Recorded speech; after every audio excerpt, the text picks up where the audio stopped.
Hi, it's me again with Corel Tips and Tricks, and somebody's still real new to Corel and they're trying to weld this, but as you can see, there are multiple lines and even goes lines. And whenever you try to weld something that has too many lines, it just isn't going to work. I put a rectangle around it, try to smart fill it, and it won't smart fill because of the double lines. So you could either take a lot of work or just I don't know how he drew this. So I'm going to show how I would draw this. This box is 2 by 2.26. So I'm going to draw a rectangle and not hold down the control button. And without my ratio locked, I'm going to make it 2 plus 2.9 or 96. No, that wasn't it. But you can, you get the rough shape. 2.26. 2.26. Now you got rounded corners, so we're going to round the corners. And you could figure this out, and for him doing it, tell you what, I'm going to move his out of the way. And see, there's another thing. It's got a fill in it. I'm going to hit P, put it in the center of the page.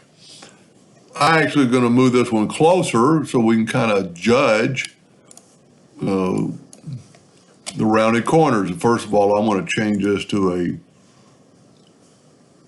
red hairline just because I like drawing in red. And now we're going to, with our ratio locked, we're going to start just bumping up the numbers till we get about that approximate curve.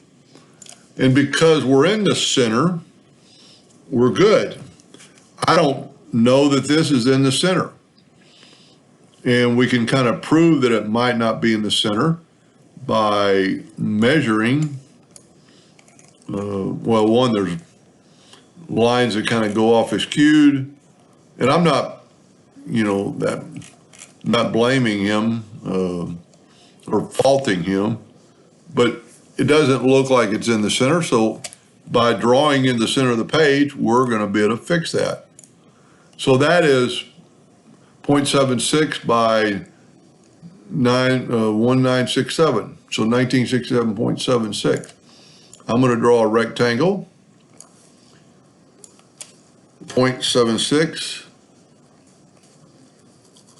1.967. Let's see if that's right. Of course, I should have wrote it down. So we're good. I'm going to hit P, put it in the center of the page. I'm going to make it a hairline also, so I should have started drawing as a hairline. Now I'm going to go B and put it to the bottom of the page.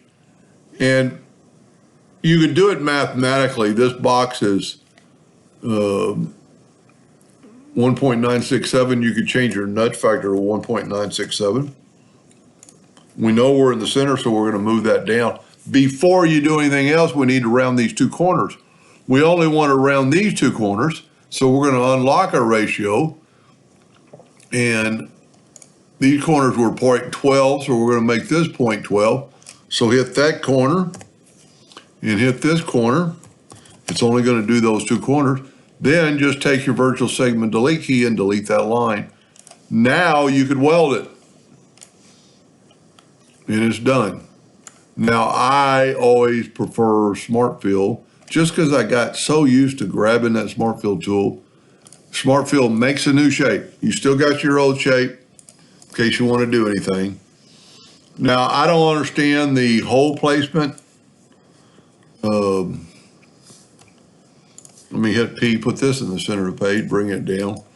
You could do that mathematically. That wasn't really his question. He just wanted to weld it, even though those pieces are individual. We could probably just, if those were in, let's do this. We basically got the same shape. I'm going to Control G and group it. I'm going to make it all red. I'm going to hit P. And then I'm going to hit P with this. See how close my drawing is to his? And he was more in the center than I thought. Now what you can do, if those holes work, Let's set our nudge factor on 2 inches. Let's set it on 3 inches. And let's nudge that out of the way. And then take this and go to Object, Group, and Ungroup. Just grab, don't need that anymore. Grab that one, nudge it, grab that one, nudge it, grab that one, nudge it. If those were in placement, that one looks really close to the edge. See, we've still got a ghost item there. And then I would make this, now he actually, I think, I've helped this gentleman before. He actually cuts these out by hand. He just uses this. He's a leather worker. And somehow my outline got to other something than a hairline. See, I've even got a ghost item. Oh, you know what it was? It was from that previous box. So just be careful when you nudge something out of the way. Well, we got ghost items everywhere. Now, here's a little trick. We know that this is one piece. I got rid of those 2 squares. Somehow, let's get those 2 squares back. Let's go group. Here's a good little, well, maybe break curve apart. Get rid of, I might have moved it just a little bit. Let's get rid of that box. Let me get rid of that ghost item. Let me get rid of that. Now let me nudge this over. So we have one piece, 2, 3, 4, 5, 6, 7, 8. So if we take everything and select it, we got 8 objects. That ghost item is not there anymore. Let's just see if that ghost item counts. Let's nudge this over. We got a ghost item.